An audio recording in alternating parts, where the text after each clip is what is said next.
les amis, vous êtes bien sur Planète Gaïa TV dans l'émission Le Coin des Bouquins. Et nous sommes reçus aujourd'hui chez Alain Boudet. Bonjour Alain. Bonjour. Qui vient nous parler de son dernier livre qui s'appelle Le réseau énergétique des lieux sacrés. Voilà. Alors Alain, pour nos téléspectateurs qui ne te connaissent pas encore, est-ce que tu peux nous expliquer un peu qui tu es, d'où tu viens et comment t'en es arrivé là? Et oui, c'est pas très facile à expliquer. Disons que j'ai plusieurs passés différents. Oui. L'un comme scientifique, l'autre comme musicien et l'autre comme passionné par la recherche sur le développement humain, sur le développement personnel. Donc ça fait trois courants différents qui ont été séparés pendant un moment. Ouais. Côté scientifique, c'est ce qui vient de la filière scolaire. J'étais bon élève, je suis devenu ingénieur et puis ensuite je suis rentré au CNRS. J'ai étudié sur la microscopie électronique des structures des polymères, mais j'ai aussi toujours été intéressé par la musique. Et au début c'était pour pratiquer la musique, mais après c'était aussi pour comprendre la structure de la musique, les gammes et surtout l'effet sur le corps. Mais la troisième chose, c'est que même dès mon adolescence, j'étais intéressé par quels sont les facteurs qui favorisent notre développement personnel. Déjà les enfants, je m'occupais de jeunes. Qu'est-ce qui favorise leur éveil dans la société, etc. Donc à l'époque, je ne parlais pas de spiritualité, mais on parlait d'épanouissement personnel. Quoi. Oui, donc, bien sûr. Voilà. Et puis, à un moment donné, je suis allé au bout de ce que je pouvais faire au CNRS, dans la science, et j'ai consacré tout mon temps au développement personnel en tant que thérapeute psychocorporel. Voilà, et dans cette pratique de thérapie, j'ai aussi intégré la recherche sur la voix et comment la voix peut participer à notre équilibre, à notre harmonisation.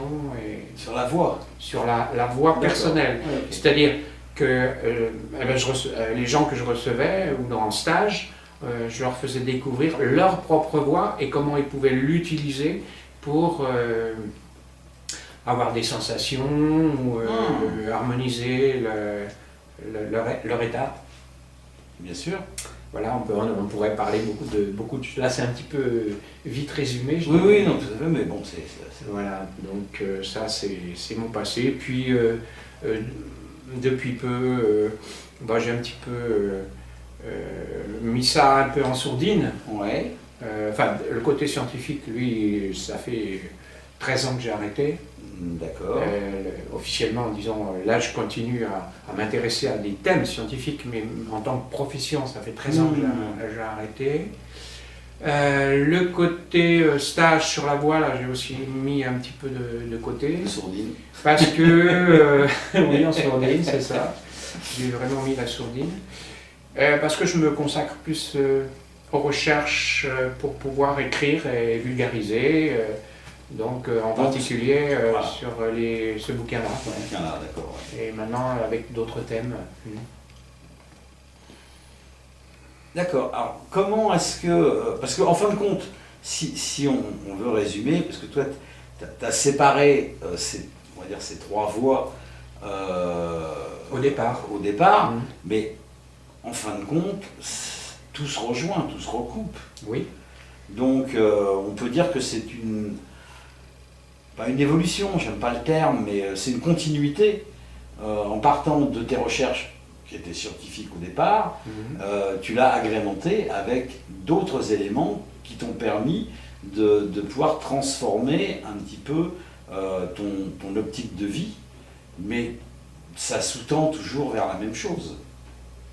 Je pense que le fil conducteur de mon évolution de ma vie, c'est quand même la recherche je dirais du bien-être, mais c'est pas le bien-être au sens c'est plus la recherche de soi-même, je dirais. C'est pas forcément le bien-être au sens de confort, quoi. Bien. Hein. C'est la recherche de... Mais qu'est-ce que je fais dans cette vie? Comment je peux je me sentir bien dans cette vie? Et je me sentais pas bien. D'accord. Donc ça a toujours été la recherche, mais comment je peux améliorer mon état d'être? J'avais un mal-être, donc, Ouais, ok. même dans la science, même j'avais une famille, etc. Mais malgré tout, j'avais un mal-être.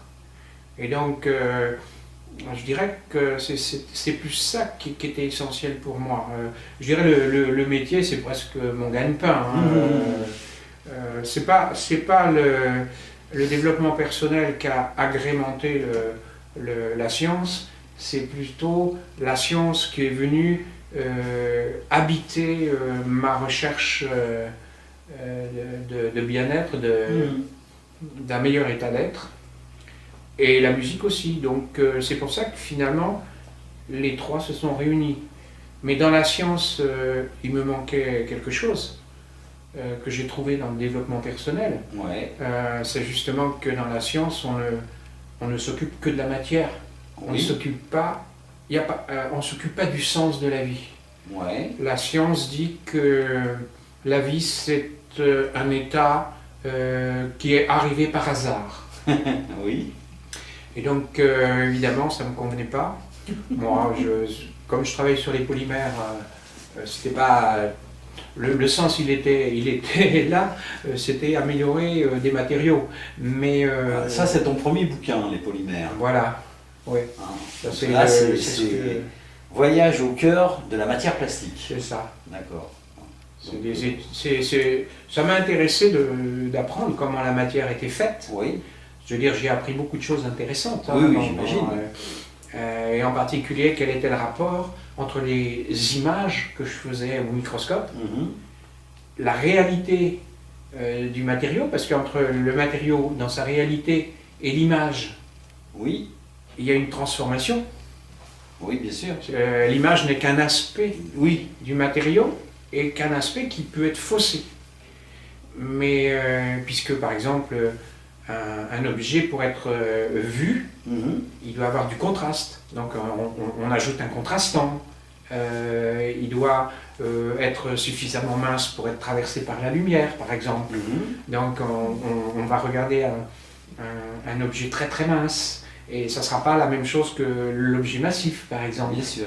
Donc il y a tout un tas de processus comme ça qui fait qu'il y a une transformation de l'objet observé et de l'objet réel. Ça ne veut pas dire que ce qu'on observe est faux, etc. Mais ça veut dire qu'il y a toujours un filtre, quelque chose, et que l'idée c'est d'en être conscient et de jamais considérer les choses comme vraiment comme une réalité absolue. Comme une vérité absolue. C'est la différence entre le réel et la réalité, en fin de compte. C'est une facette du réel, mais c'est une seule facette. Ce que j'observe au microscope électronique, c'est une facette de la réalité, mais c'est juste une facette. Oui, bien sûr, bien sûr. Et après, dans la science, j'ai aussi vu la différence qu'il y avait entre ce qu'on observe et l'interprétation qu'on en donne. Oui, bien sûr. Qui est un modèle qui est explicatif intéressant, mais qui n'est pas le seul, il peut y en avoir d'autres. Et surtout, en science, on exclut tout sens. Tout sens. C'est-à-dire que si une chose arrive, il ne faut pas avoir une finalité ou un sens. Dès que le mot finalité arrive en science, c'est comme si c'est un démon dans la science, et qu'on revient à la science du XVIIIe siècle ou du XVIIe, je ne sais plus exactement, qu'il ne faut pas voir une finalité. Donc qui dit finalité dit qu'il y a une intention divine peut-être derrière. Voilà. Alors que moi, ma recherche en développement personnel, c'est justement de comprendre qu'en nous, il y a deux facettes. La facette qu'on développe par l'expérience, la vie, mais avec beaucoup de souffrance et de traumatisme, de manque d'amour, etc., etc. On a tous plus ou moins des blessures de non-reconnaissance, d'abandon, etc. Donc on est beaucoup dans la recherche de la reconnaissance, etc. Et l'autre partie, c'est justement cet être véritable qui est en nous, ce qu'on peut appeler notre être divin, Oui. et qui, pour moi, est la réalité à laquelle on doit donner la place et harmoniser avec justement la première partie, la première facette de nous, qui est cette personnalité construite autour de souffrance. D'accord. C'est Donc, comme ça qu'on oui. en arrive à ton deuxième bouquin, C'est ça. donc, qui s'appelle Pourquoi vivons-nous? Ouais. Et en sous-titre, c'est Où retrouver la communication avec l'être intérieur. C'est ça. Ouais, on est en plein dedans, d'accord. Et je dirais que c'est l'essentiel. Pour moi, c'est là où c'est vraiment le noyau. C'est tout le reste, ça permet de réfléchir, ça permet d'ouvrir des portes. Mais pour moi, l'essentiel, c'est ça. Comment donner vie, comment donner la place réelle à cet être, à cet intérieur qui est en nous et que la science ne reconnaît pas. D'accord. Et donc, du développement personnel, on en arrive à ton dernier bouquin, donc le réseau énergétique des lieux sacrés. Donc, en fin de compte, alors si j'ai tout bien compris, ce que tu essayes de démontrer à l'intérieur de ce bouquin, là, j'ai peut-être pas tout compris non plus, c'est que à travers le monde, il y a des réseaux énergétiques et qui sont tous liés entre eux. Oui. C'est plus que ça. C'est plus que ça. Ah, ouais. Je ne suis pas complètement à côté de la plaque. Alors. Parce que l'idée, c'est que c'est relié à notre conscience. Oui. Et que tout changement de notre conscience influe sur la grille énergétique planétaire. Oui. Et que tout changement de la grille énergétique planétaire influe sur notre conscience. D'accord. Mais c'est aussi montrer que cette grille énergétique planétaire est reliée à la grille énergétique de l'univers entier. Oui. Et que tout changement dans l'univers influe donc sur la grille planétaire terrestre et donc sur notre conscience. Et que tout ça c'est lié, que tout ça jusqu'à présent ça a été plus ou moins séparé les uns des autres. Il y a toujours eu un lien vital, mais au niveau de notre conscience c'était séparé, et au niveau de certains influx galactiques c'était aussi empêché, je dirais. Et que tout ça, c'est en train de changer. Et donc, pour moi, le but de ce livre, c'était d'abord de montrer la réalité de cette grille terrestre dont on ne nous parle pas dans notre enseignement scolaire. Bien sûr. Mais surtout, qu'elle a un rôle particulier maintenant dans les changements de l'humanité. Et que bon, on n'est pas obligé de connaître la grille énergétique pour savoir quoi faire avec ces changements et de comprendre. Mais disons que ça aide à comprendre ce qui se passe. Ouais, d'accord. Parce que bon, il y a des réseaux, guillemets, qui sont connus. Par exemple, toutes les cathédrales Notre-Dame, quand on les relie entre elles, ça forme la constellation de la Vierge. Donc ça fait partie des réseaux qui sont connus. Mais toi, dans ton ouvrage, tu les raccroches aux pyramides, tu les raccroches à tout un tas de choses, ce qui fait que ça fait un immense réseau, donc planétaire et universel, planétaire, ouais. Et ça, c'est intéressant parce que c'est pas une approche commune. Ben, je dirais que moi, ma on recherche... parle des réseaux sacrés. Oui. On parle aussi des réseaux sacrés qui, eux, couvrent le monde, mais on ne fait pas forcément le lien avec des endroits précis dans le monde. On parle des réseaux, sacrés, un petit peu comme on parlerait de la grille Hartmann. Alors, tu vois, justement, c'est ce que j'allais dire. Et pour moi, il y a une différence entre les réseaux Hartmann, les réseaux Curie et les réseaux sacrés. Hein. Donc, il y a évidemment des pionniers qui ont parlé des réseaux sacrés, comme Jacques Bonvin, Raymond Montercy, Georges Pratt, Ouais. des gens comme ça.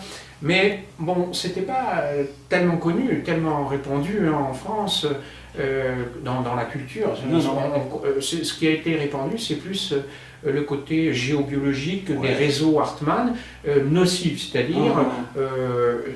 l'idée c'était la pratique, comment on peut s'en servir pour, dans une maison, pour harmoniser les Oui. énergies d'une maison. Donc on voyait plutôt le côté nocif de ces réseaux. Hein. Moi, j'ai commencé à connaître ces réseaux dans les années 80. Ouais. On parlait de toute la nocivité, les Oui, ondes oui, qui bien sûr. tuent, Oui, oui, oui. le lit qui n'est pas à la bonne place, etc. Parce que ça donne des maladies. Ce qui est vrai aussi. Mais je dirais que c'était le côté qui a été essentiellement diffusé par certains pionniers qui n'étaient pas très, très connus. Quoi. Donc, D'accord. et moi, j'ai eu la chance d'abord de connaître Raymond Montersi, par exemple, comme pionnier, mais en plus de lire en anglais les travaux de John Mitchell, qui dans les années 70 en Angleterre avait retrouvé des travaux plus anciens je ne sais plus comment il s'appelle, je le dis dans mon livre, mais moi j'ai un peu des mémoires courtes, Alfred Watkins, je crois, et qui voyait que les églises, tout ça, il y avait des tas d'alignements. Maintenant ça devient connu, mais Oui. en 80, c'était assez peu connu en France. Donc, et John Mitchell, il a complété, il a poursuivi les travaux d'Alfred Watkins et pour montrer qu'il y avait toute une ligne droite qui traversait le sud de l'Angleterre et qui reliait des sites consacrés à Saint-Michel ou à Marie. D'accord. Donc, et voilà, donc c'était plus l'aspect nocivité, au contraire, c'était l'aspect élevant, quoi. Qu'est-ce que c'est que ces lignes? Et il y a d'autres. Après, je suis tombé sur les travaux de Russes et d'Américains qui étaient aussi diffusés en anglais, mais pas en français, et qui montraient que en fait, la Terre est charpentée par ces lignes comme un cristal. D'accord. Et que ces lignes sont aussi comme des vaisseaux énergétiques, comme pour le corps humain, nous avons les nadis, les méridiens d'acupuncture, et que en fait, pour moi, ça me donnait une vision complètement différente par rapport au réseau Hartmann et Curie et de la nocivité des maisons. C'était que d'un seul coup, c'était l'organisme vivant de la Terre. Oui. Et que cet organisme vivant de la Terre, de la même façon que nos circuits énergétiques, il est là pour mettre en communication, d'abord pour nourrir la Terre, pour la mettre en communication par ses chakras, elle a ses chakras comme le corps humain, avec l'univers, qui fonctionne plus ou moins bien, puisqu'il y a eu des altérations de ces circuits, mais disons qu'au moins dans sa nature, il est fait pour ça. Et aussi que j'ai perdu le fil de ce que je voulais dire. C'est pas grave. On connaît des. Enfin, si, ce que je voulais dire, c'est que il est constitué pas avec c'est pas comme nos vaisseaux sanguins, mais il est constitué sur les polyèdres réguliers. Les 5 polyèdres réguliers inscrits dans la sphère, c'est-à-dire ce qu'on appelle aussi les polyèdres de Platon, donc l'icosaèdre, le dodécaèdre essentiellement, ces deux-là. Puis après le cube, l'octaèdre et le tétraèdre aussi. Et que, voilà, donc c'était quelque chose qui était construit sur la géométrie sacrée. Voilà. Donc d'un seul coup, ça donnait comme une vision complètement différente de ce que c'est cette grille, et c'est une grille sacrée. Pourquoi sacrée? Sacré, ça veut dire qui permet la connexion avec le divin, avec quelque chose d'élevant. C'est sacré, des fois, quand on parle de musique sacrée, par exemple, ça veut dire qui est lié à la religion, mais c'est pas ça. Il peut y avoir de la musique qui n'est pas liée à la religion, mais qui est sacrée parce que elle élève notre cœur, elle nous relie justement à notre être divin intérieur. D'accord. Et réciproquement, il peut y avoir des musiques faites par des compositeurs à partir de textes religieux qui ne sont pas forcément très élevants. Oui, oui. Donc sacré, c'est ce qui nourrit notre partie lumineuse. Oui. Et nous permet de la faire resplendir plus et de lui donner plus de place. D'accord. On parle souvent de certains druides ou magiciens ou ce qu'on veut qui ouvrent ou qui ferment des points énergétiques. Est-ce que ça ne vient pas perturber ce réseau? Alors ça, c'est une question très importante, je dirais, mais difficile d'y répondre, parce que c'est très, très complexe. Parce que, faut savoir, qu'est-ce qu'on sert à ce moment-là? Quel est? Donc, je donne mon point de vue. Oui, bien sûr. Qui n'est pas abordé dans le livre. Dans le livre. Il y a des hiérarchies de lumière. Ouais. Est-ce qu'on travaille au service des hiérarchies de lumière ou non? Généralement, pour moi, ça dépend à quel niveau on ouvre certaines choses. Hein. Des fois, quand on dit on ouvre, des fois c'est un petit peu comme s'il y a un canal encombré de feuilles mortes, on va enlever les feuilles mortes, donc on fait un travail de nettoyage. Mais si par exemple il y a des lieux sacrés, qui sont un peu comme nos chakras. Ouais.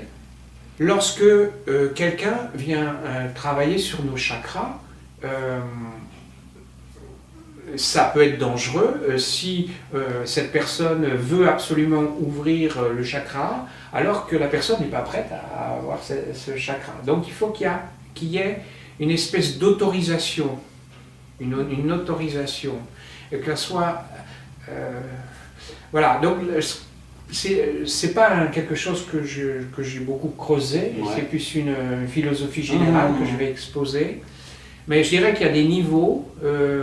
Bon, d'abord, il y a des fois du travail comme ça qui peut être éphémère, fait mais éphémère.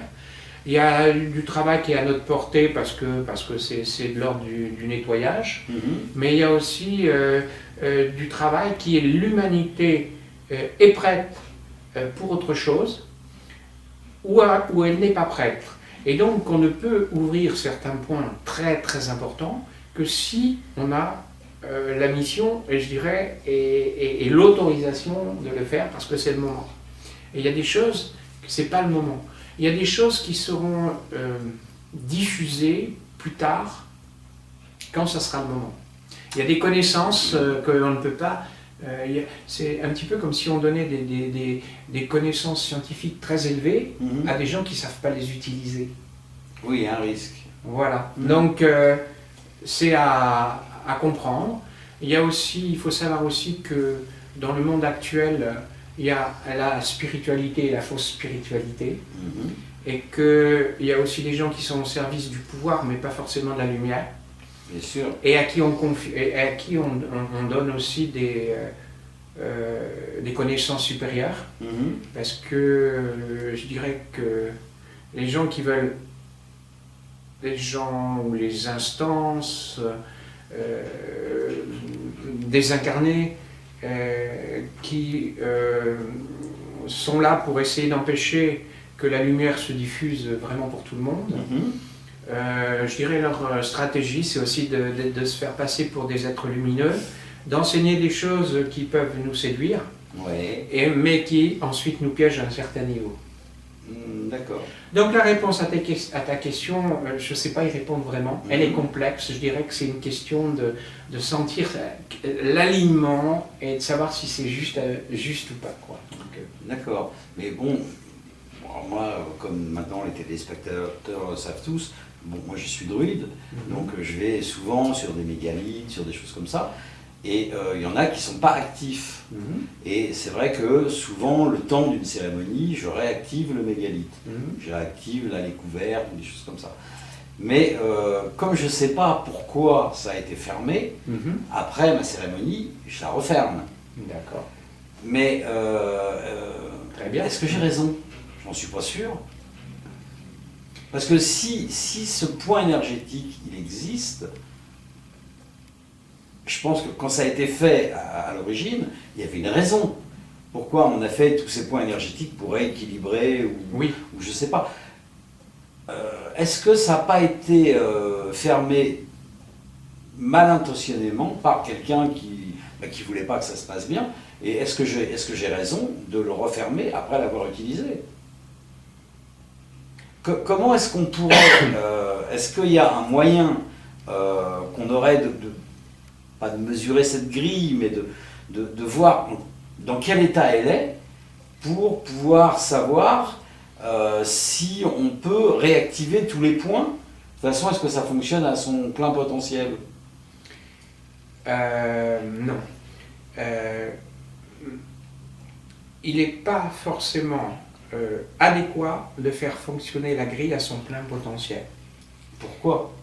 Parce qu'elle a été désactivée à certains moments pour des raisons précises qui nous dépassent. Ouais. Donc je dirais que...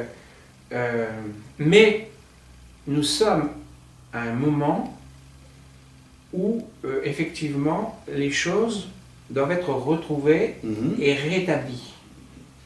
D'accord. Mais ça doit se faire de façon progressive, pas d'un seul coup comme ça, et peut-être pas comme c'était avant. D'accord. Donc il y a certains sites qui sont voués à ne plus être activés, et par contre il y a des nouveaux sites qui sont voués à naître maintenant pour accueillir le nouveau cycle de vie. Donc c'est pour ça que c'est une question très complexe, c'est très difficile.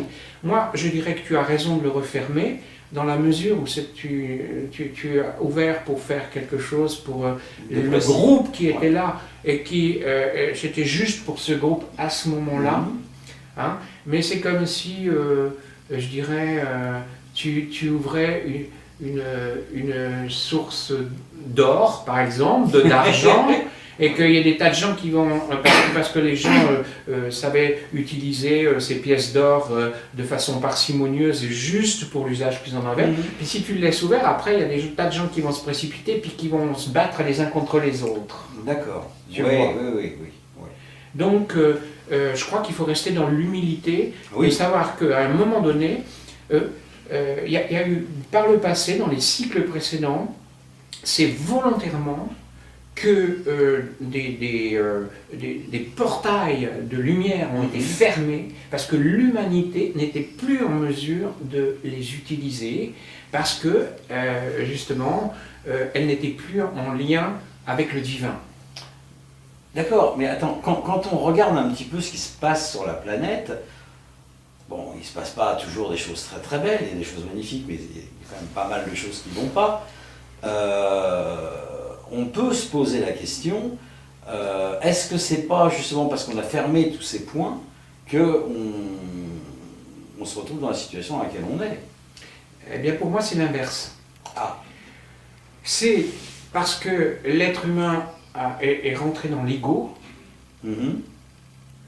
la lutte les uns contre les autres, mais je dirais c'est même inscrit dans les légendes de tout le pays, dans tous les pays, c'est ce qui est inscrit dans la légende de l'Atlantide, mais qui se retrouve à tous les niveaux, aussi bien dans notre société actuelle. C'est-à-dire que les gens ont perdu la sagesse, et donc, parce que ouvrir la grille planétaire, elle n'apporte pas la sagesse, elle apporte des potentialités énergétiques, des potentialités de... Mais l'utilisation qu'on en fait dépend de notre état de sagesse. Donc pour moi, c'est l'inverse. C'est-à-dire qu'il faut d'abord retrouver l'état de bienveillance, d'écoute de l'autre, de compréhension de l'autre, On est loin de ça, Bien sûr. puisqu'on est dans les guerres, mais moi les guerres, je les vois déjà dans les commentaires que font les gens sur Internet, Oui, oui. où on n'arrête pas de s'engueuler, de s'insulter, C'est vrai. C'est vrai. je veux dire, les hiérarchies de lumière descendront et les grands portails seront réouverts et de nouvelles connaissances descendront quand l'humanité aura retrouvé une certaine forme de sagesse et une certaine forme de bienveillance. Et c'est pour ça que le sens de la vie, pourquoi vivons-nous, pour moi, c'est le noyau. C'est-à-dire, ce qui est important, c'est que chacun fasse le travail de conscience, de transmuter ses sentiments négatifs et d'être dans la compréhension et la bienveillance vis-à-vis de l'autre. Pour moi, c'est ce qui vient en premier. Et la grille, elle s'ouvre en fonction de ça. Et il y a certaines personnes qui sont effectivement, je dirais missionnées, c'est peut-être pas le meilleur terme, mais qui ont comme fonction d'aider à ça, mais de façon progressive et uniquement ce que l'humanité est capable de recevoir. C'est incroyable comme on reçoit des nouvelles impulsions chaque mois, même astrologiquement on le voit aussi, etc. Donc globalement, alors oui, je peux aussi donner un autre élément. Lorsque j'ai commencé ce travail, il y a des choses que je ne comprenais pas entre le réseau. D'un côté, on me parlait de la grille réseau Hartmann, on en a parlé tout à l'heure. Ouais. De l'autre côté, il y avait John Mitchell qui parlait, et puis les Américains, là, Beth et Hagens, qui parlaient de la grille globale avec les polyèdres. Et puis, je lisais aussi des canalisations qui disaient « Ah oui, mais maintenant, c'est la grille cristalline qui se met en place. » Je me dis, mais qu'est-ce que c'est que cette ligne cristalline? Et depuis, j'ai compris ce que c'était. C'est effectivement des nouveaux réseaux qui s'activent à des niveaux vibratoires plus élevés. Et que, en fait, la grille elle-même, on l'appelle la grille électromagnétique parce qu'elle a des effets électromagnétiques, elle est donc assez, voilà. Mais par-dessus cette grille électromagnétique, si on simplifie, on peut dire qu'il y a une deuxième grille qui s'appelle la grille cristalline, qui vient, je dirais, apporter des nouvelles informations à la grille planétaire elle-même. Et que ça se fait de façon très progressive. Paf, à chaque fois une nouvelle impulsion, comme une porte rouillée qu'on va ouvrir doucement, on va mettre juste une petite goutte d'huile. Et à chaque fois que ça s'ouvre, il y a des nouvelles informations qui arrivent sur Terre, des nouvelles thérapies, une ouverture de conscience. Tout ça pour dire que ce qui est important, c'est que les consciences s'ouvrent progressivement pour accepter ce qui va se passer quand la grille va être vraiment ouverte. Et que si on va trop vite, il va y avoir un rejet. Hein, c'est comme... c'est comme si d'un seul coup, alors qu'on est habitué à des vérités, on te dit, par exemple des gens qui n'acceptent pas l'idée qu'il y a d'autres vies dans l'univers, puis d'un seul coup ils sont confrontés à toutes ces vies, etc. Ça va être un mouvement de panique. Donc il y a besoin que l'humanité s'approprie ça petit à petit. D'accord. D'accord. Ok. Bon, bah, tu as répondu à ma question. C'est pas une réponse qui m'aide beaucoup, mais au moins ça m'apporte un début d'explication. Je peux rajouter que la seule réponse que tu peux avoir pour t'aider, c'est de sentir la justesse à l'intérieur de toi. Oui, mais enfin, je reprends encore mon exemple. Moi, c'est quelque chose que j'ai la capacité de faire, je sais le faire. Ça m'apporte beaucoup à chaque fois que j'ouvre un lieu, et ça me fend le cœur à chaque fois que je le referme. Et j'arrive pas à décider, en fin de compte, si je dois le laisser ouvert ou si j'ai raison de le refermer. Si je sais le faire, si on m'a donné cette capacité, je ne suis pas le seul, hein, on est de plus en plus nombreux à savoir faire ce genre de choses. Si on nous a donné cette capacité, c'est peut-être quand même pour qu'on s'en serve. mais d'une manière plus continuelle, plus constante. Pas forcément, c'est justement là où il faut voir le discernement de ce qui est juste ou pas. C'est-à-dire, comment dire, moi dans ce cas-là, en tant que thérapeute, Ouais. thérapeute au sens Large de terme. de connaissance de soi, Ouais, d'accord. de ses émotions, de ses croyances, etc., je dirais, j'essaierai de voir pourquoi j'ai envie de sauver le monde, quoi. En gros, je dis pas que c'est toi qui... je comprends ce que tu veux dire, ouais. j'explique pas. C'est-à-dire, quelle est l'impulsion si je dois, s'il y a 10 sources que je peux nettoyer, mais que je sens qu'il faut en nettoyer que 3, et voilà, c'est comme un enfant, est-ce que je veux lui apprendre tout de suite des connaissances qu'il va développer en terminale, alors que je suis capable de lui expliquer, Ouais. alors que lui, il n'est pas capable de le comprendre. Oui, Donc d'accord. l'idée, c'est d'être humble et patient. Oui, bien sûr. Parce que l'idée de vouloir agir pour améliorer le monde, c'est très louable. Mais en même temps, on peut regarder qu'est-ce qui est derrière. Ça c'est mon côté bélier. Ça. Qu'est-ce qui est derrière. Et l'envie, mais je te comprends très bien, hein, mais comme je le connais aussi en moi, Ouais. et que je l'ai vu aussi chez beaucoup de monde, je sais aussi ce qui est derrière. C'est comme si on veut, les thérapeutes, on veut guérir quelqu'un. Mais la personne, bon c'est bien, mais il y a des gens, pour guérir, il faut qu'ils changent quelque chose dans leur esprit. Bien sûr. Et que tant que ce travail de changement d'esprit n'est pas fait, on peut les guérir peut-être, mais ça va revenir. Oui, enfin moi j'ai une approche de la guérison qui est un peu différente, parce que pour moi, qui suis aussi donc guérisseur, puisque c'est mon métier à la base, c'est pas moi qui guéris les gens. Moi je fais rien du tout. Je fais que les aider à mettre en place leur auto-guérison, parce que c'est eux qui se guérissent, c'est pas moi. Hein. En vérité, le vrai guérisseur, c'est eux, c'est pas moi. Tout à fait. Voilà. Donc, est-ce que c'est pas la même chose là? Moi, si on prend la planète comme un patient oui. Qui est malade, est-ce que l'aider à mettre en place son auto-guérison, c'est pas notre rôle? Oui, c'est ça qui, comment dire, si on fait le parallèle, donc ça veut dire que dans ce cas-là, tu es capable justement de ne pas y mettre ta volonté et d'être juste un intermédiaire. Tu dis c'est pas moi qui guéris la planète, c'est à travers moi. Donc à ce moment-là, tu n'as aucune raison de ne pas être content si tu as fait que quelque chose. Parce que puisque c'est pas toi, c'est à travers, justement. Là, ça veut dire que tu es dans l'esprit complètement de service. Je me mets au service, c'est pas moi par ma volonté qui veut que tout soit fermé ou ouvert, tu vois. Oui, je comprends.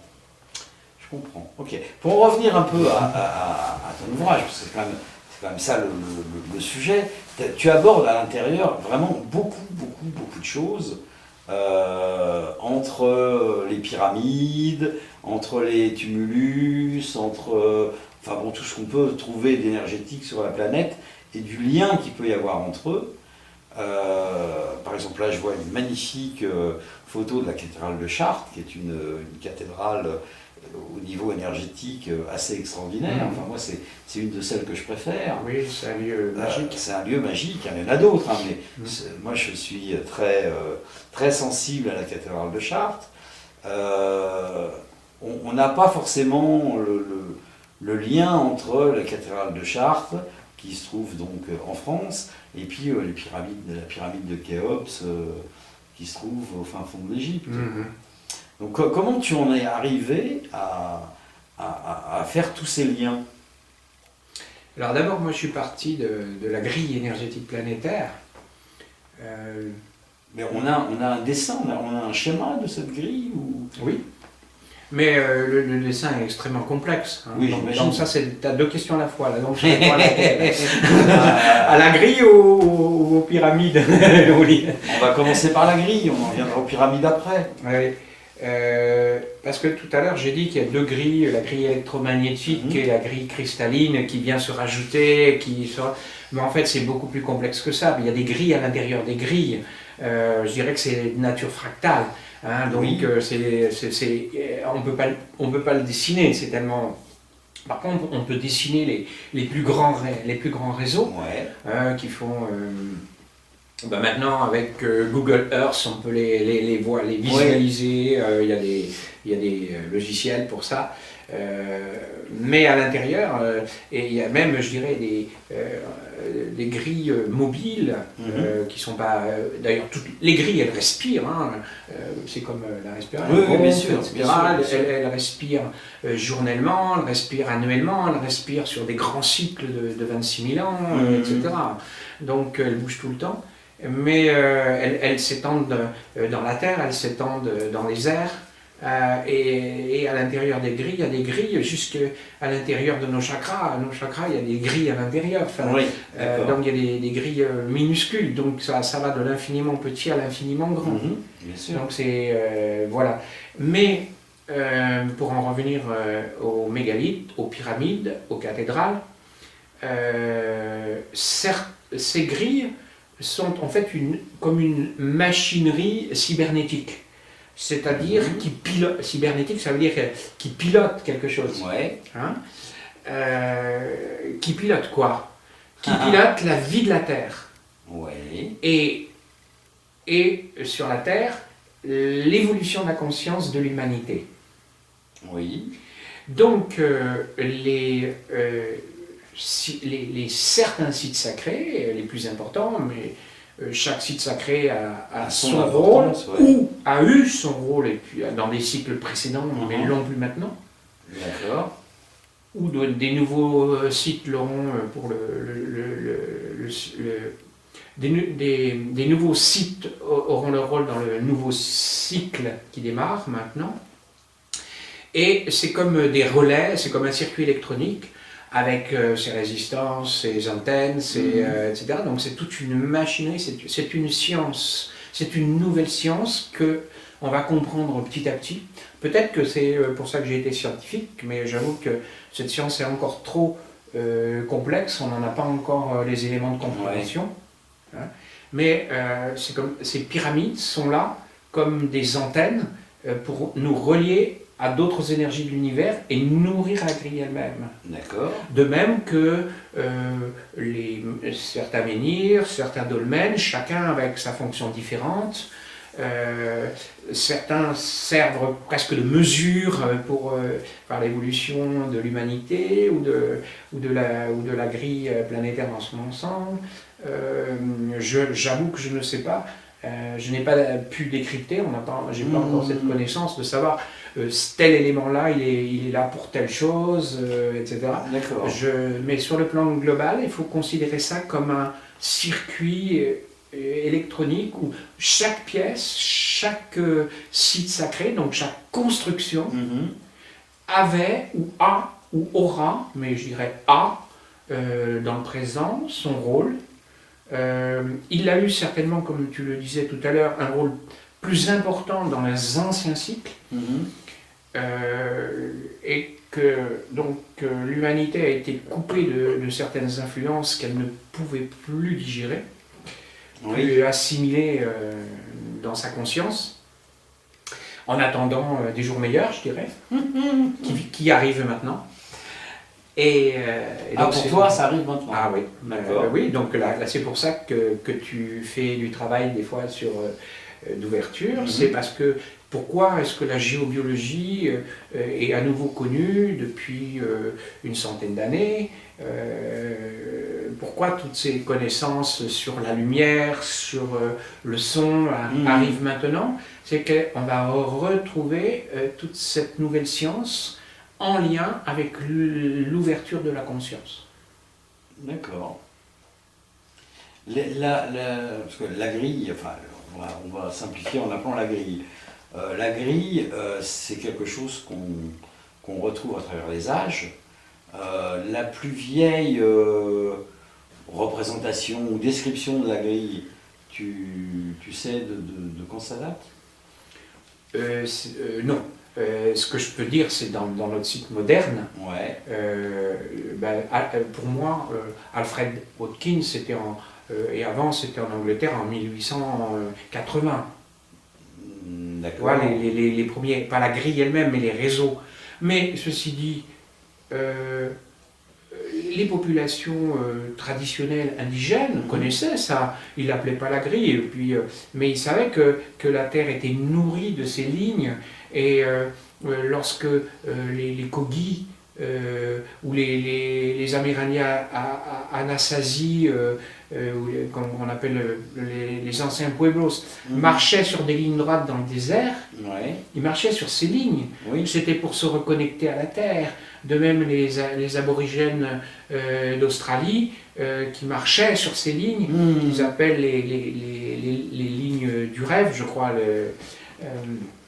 etc. Donc c'était connu par ces gens qui, eux, étaient restés connectés aux mondes invisibles. Donc là, il n'y a pas de date. Je dirais que ça a été connu de tout temps par ces populations. Je dirais que c'est des populations qui ont gardé cette connaissance et surtout cette capacité à sentir et à voir dans l'invisible qui existait dans les cycles anciens de la Terre. D'accord, mais on n'a pas retrouvé des dessins dans des grottes, en faisant des fouilles archéologiques de cette grille. Je n'ai pas entendu parler de ça, ça. mis à part dans ces populations indigènes qui, par exemple, chez les Kogis, ils avaient une pierre avec le plan de ces lignes invisibles. Ah, d'accord. Mais de leur village. Oui, voilà. Local. Ouais, d'accord. Ok. Donc ça pourrait être intéressant, c'est un travail qui pourrait être intéressant, c'est d'arriver, parce que maintenant avec les moyens techniques et technologiques qu'on a, c'est faisable. Tu parlais tout à l'heure de Google Earth, c'est vrai qu'on peut avoir une représentation globale de la Terre. Ça serait peut-être intéressant de mettre tous ces réseaux dessinés sur une carte planétaire pour voir un peu les liens Mais ça, autres que régional, quoi. Oui, mais ça c'est déjà fait. Hein. Ça c'est déjà fait. C'est ce que je dis, c'est la grille qui est sous-tendue par les solides de Platon, qui a été développée par Beth Hagens et William, je ne sais plus, voilà. Voilà. Donc, excuse-nous, William. C'est dans les années 80 qu'ils ont développé ça, avec des nouvelles connaissances géométriques. Voilà. Donc, puis après, les gens ont pu travailler à partir de cette grille, voir que cette grille déterminait certains points, certains nœuds, qui avaient été des foyers de développement de civilisation par le passé, et que le pivot de cette grille de façon énergétique, c'était justement la pyramide de Khéops. D'accord, ok, bah écoute, je pense qu'on a fait un bon tour d'horizon de ton livre. Est-ce que tu as une conclusion pour nos téléspectateurs? Oui. Quand je fais mes conférences et que je leur dis maintenant, voilà, c'est d'abord que c'est merveilleux, on vit une époque merveilleuse, que tout s'ouvre, que tout s'ouvre, donc c'est vraiment génial, mais que l'important, pour moi, l'important, c'est de comprendre que ça s'ouvre en relation avec notre conscience. Et que le travail, mais vous pouvez oublier tout le contenu du livre, je dirais, une fois que vous avez compris ça, mais que chacun a la responsabilité de construire le futur, et que c'est pas la grille, c'est pas les influences galactiques, c'est pas l'astrologie, c'est en développant, je dirais la sagesse, mais aussi l'amour. C'est-à-dire, l'amour c'est quoi? C'est la bienveillance, la tolérance, et que les influences supérieures ne peuvent se fructifier sur la Terre que si nous changeons notre conscience. Bien sûr. En en relation avec cet esprit d'amour, de sagesse. Et que sans ça, les grilles vont rester, je dirais, inopérantes. D'accord. Okay. Ou alors elles vont opérer pour la Terre, mais en expulsant l'humanité. Oui, bon, bah, on va essayer de ne pas aller si loin alors. Hein. On va essayer. Ouais. Et en plus, c'est possible. C'est pour ça que je dis c'est merveilleux. C'est-à-dire qu'on est en train de passer d'un stade où on était en gros des robots. Qu'est-ce que je veux dire par là? On est manipulé par nos émotions, par nos désirs, nos peurs, on n'est pas content de ce que dit l'autre sur nous, parce qu'il prend de notre territoire, parce qu'il n'a pas, etc. Ouais. On est en train de passer de cet être humain manipulé par ses émotions à un humain qui transmute ses émotions pour devenir pleinement responsable. Donc, à partir de ça, c'est le futur, il n'est pas écrit. Oui, bah, bien sûr. Et qu'on peut écrire notre futur en voulant implanter cette lumière, donc cette sagesse, cet amour et cette connaissance sur la Terre. D'accord. Ok, et bien sur cette conclusion, merci Alain pour ce moment agréable passé en ta compagnie et enrichissant en plus. Chers amis, vous êtes bien toujours sur Planète Gaïa TV dans l'émission Le Coin des Bouquins et nous étions reçus par Alain Boudet et je vous dis à bientôt pour des prochaines aventures. Au revoir. Merci Gérard. Merci Alain. Ok, c'est bon. Voilà mes amis, c'est terminé. Planète Gaïa vous remercie de votre attention.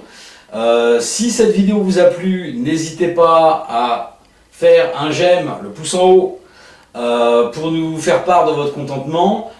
Mettez-nous des petits commentaires parce que ça fait toujours plaisir et ça nous permet de rectifier les choses s'il y a des choses à rectifier. N'hésitez pas à nous soutenir sur Tipeee en allant sur le site qui est écrit en dessous de la vidéo de façon à nous soutenir à partir de 1 € jusqu'à 1 million d'euros si ça vous fait plaisir, il n'y a pas de problème.